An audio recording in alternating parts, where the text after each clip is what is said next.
welcome back to Learning Curves. I'm Anastasia, and today I want to talk about worrying.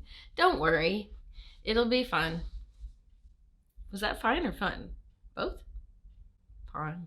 As human beings, we're always fluctuating between periods of depression and anxiety and lack thereof. I just feel like we worry all the time. And I know I've heard quotes about like worrying being a waste of time, but then it's like, okay, so I'm already worrying about this thing, and now I'm worrying that I shouldn't be worrying about the thing, so I'm worrying about worrying and the thing.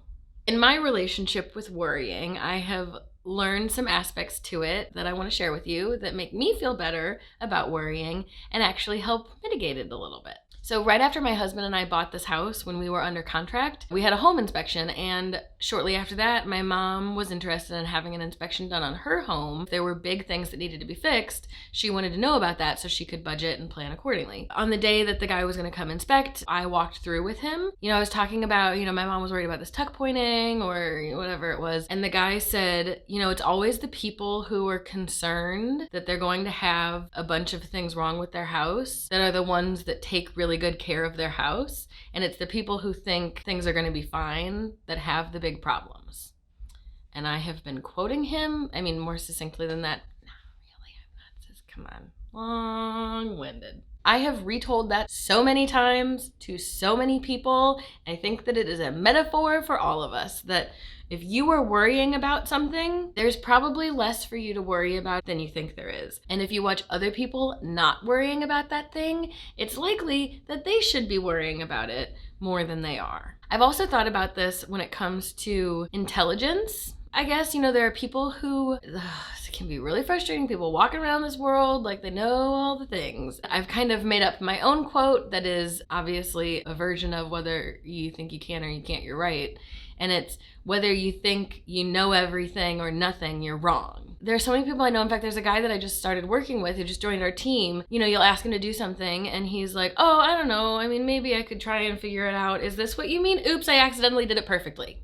Like, he doesn't say, oops, I did it perfectly, but you look at it and you're like, yeah, this is exactly, yes, you did it perfectly. I think about the people I've known in my life who are truly brilliant, and they are excellent listeners. They know that even if they're the smartest person in a room, they can learn something from every other person in that room. The people I've seen who aren't as smart assume that they are the smartest person in the room and that there is nothing that you could say that could be new information for them or helpful. They can't learn anything from you because they're smarter than you. So again, I say, whether you think you know everything or think you know nothing, you're wrong.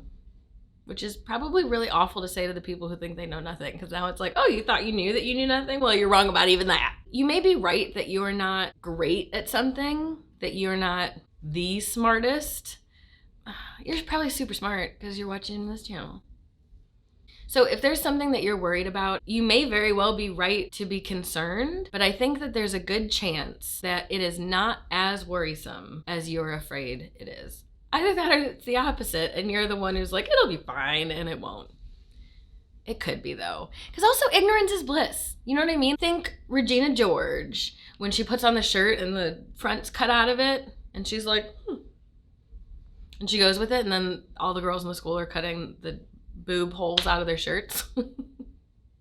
Be Regina George, but don't. It's a terrible idea.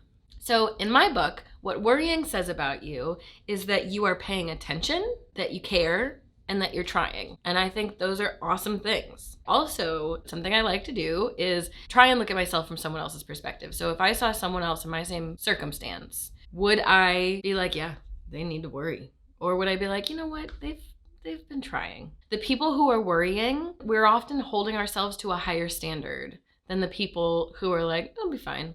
Which I think there are pros and cons to each. Again, Regina George. I think that falling and saying I'm meant to fall, I think there might be some peace of mind to that. But I would rather aim high, and when I fall, try and understand why I fell so that I can learn from it and not do it again. So in short, if you are worrying, you're probably doing better than you think. And if there are other people who are acting like they have it all together and it's hard to stomach that, know that they probably don't. Even if they do, or even if they don't and they still don't know it, good for them. hopefully that positivity that they're experiencing, because hopefully they're actually experiencing positivity and actually happy about it, hopefully that is spreading more positivity out into the world, because, you know, hurt people. So hopefully their happiness coming out into the world, butterfly effect or whatever, becomes our happiness. That's it. That's it for this one. Thank you so much for watching. If you like this video, please like this video and please subscribe wherever it is. Don't worry, I'll see you next time.